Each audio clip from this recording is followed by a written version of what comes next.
Hello, and this is Just Stay Politically Educated. Today, we are going to understand the state politically by knowing what is government and sovereignty. Government is an essential element of the state.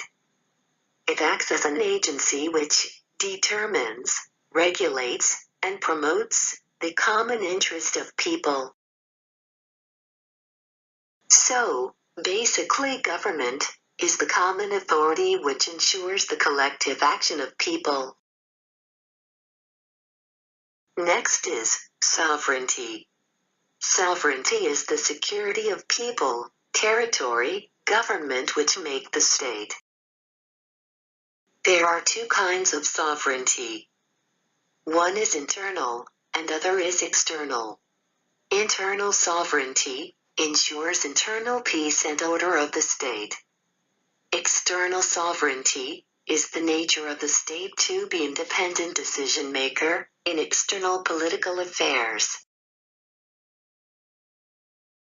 This is it for today.